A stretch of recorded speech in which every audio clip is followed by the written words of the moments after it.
Breaking: Our President Bola Ahmed Tinubu has removed the Federal Capital Territory from Treasury single account. Also, in the same light, the President also approved the establishment of the Civil Service Commission in the Federal Capital Territory, Abuja. This news was announced by the former Rivers State Governor in the person of Wike'S, now the Minister of the Federal Capital Territory, during a press briefing in Abuja. The Minister of the FCT, which is in the person of Wike'S, who made this known during a briefing, also disclosed that our President Bola Ahmed Tinubu has also approved mandate Secretariat for Women Affairs.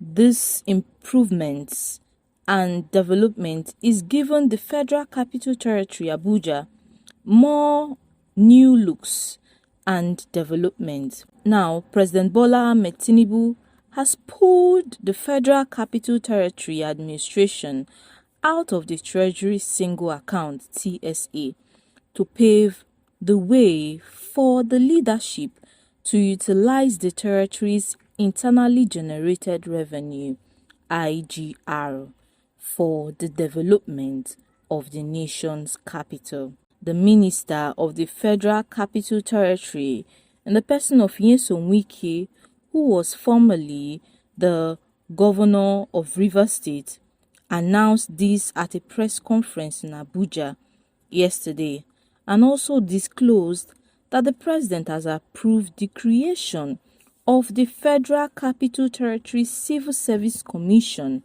to allow for staff career progression. The TSA, he said, was introduced to mitigate financial leakages, promote probity, and prevent misappropriation of government's revenue, amongst other reasons.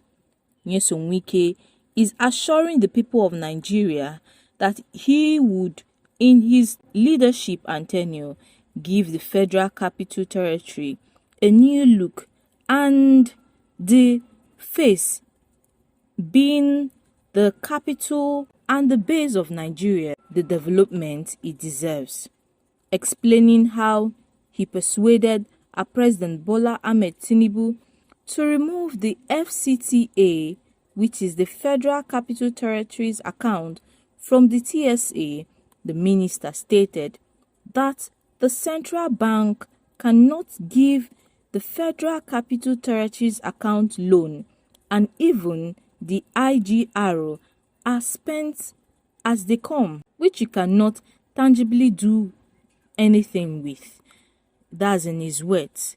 He also added, "I said to Mr. President that if you want the Federal Capital Territory to really carry out its developmental projects and infrastructures, then it must come out of TSA. We, the Federal Capital Territories Administration, are not a revenue generating agency of the federal government." That is the Minister of FCT saying. He further stated, "Then what financial leakages are you blocking? The revenue comes in and it will go to the Central Bank of Nigeria." That's his words to Mr. President, trying to convince him to make these new developments that has been announced. He further stated in his words that he told Mr. President that we need money to do projects. I cannot go to the central bank to ask for money, and I cannot go to the commercial banks. They will ask, how do you pay back the loans you borrowed? So I said we must be pulled out of TSA. That's the only way we can survive it. That's the only way the Federal Capital Territory can get a new look and enforce these developmental projects. Mr. President, in his words, graciously agreed with us and approved that we should pull out from the TSA. You will see that from next year, it will be projects upon projects in the FCT, What you saw in Port Harcourt, Abuja will be something else. So for us, it is one of the happiest days, and we have asked the president to keep up with the good works. We have to thank Mr. President for his foresight. The minister stated that although people would kick against it, the decision was not his personal thinking or his personal gain, but about the growth of the city and welfare of civil servants. He further noted that the development was the real essence of the renewed hope agenda of the president. One of the reasons that I accepted to work with Mr. President is because he has the capacity and political will to do those things that people are afraid of doing. The problem of this country, Wike'S is saying, is leadership.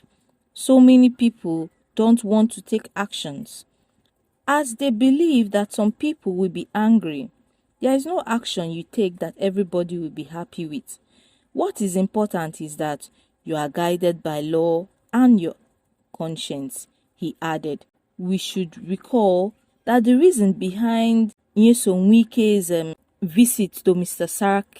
Saraki's home, which was ongoing, which was trending rather all over the social media, that as the search for the next national chairman of the People's Democratic Party continued, on Saturday it was announced and uncovered that the reason former Rivers State Governor and the Minister of the Federal Capital Territory, Wike, and former President of the Senate, Abubakar Saraki, visited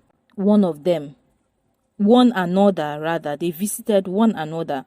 Saraki and Wike had contested the PDP's presidential primaries, but lost to former Vice President Atiku Abubakar.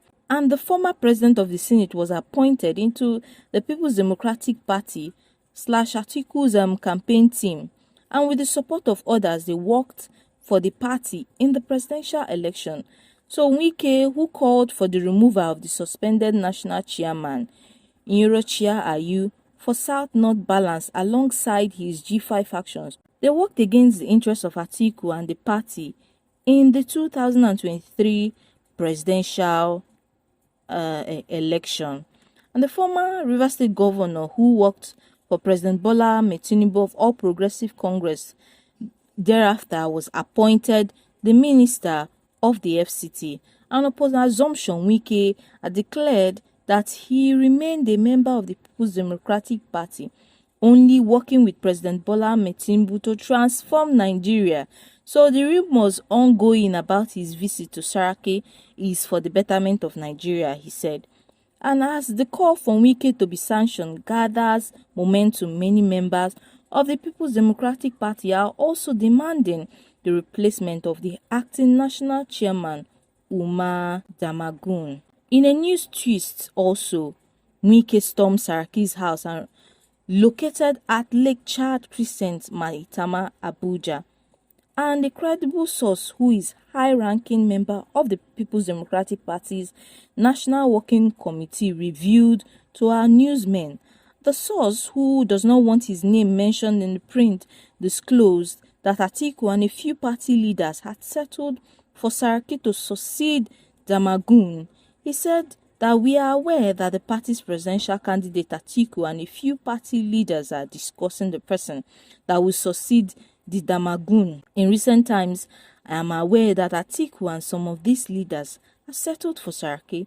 They settled for Saraki because they believed he had the charisma and the political will to reposition the party. So, discussion is ongoing within party stakeholders.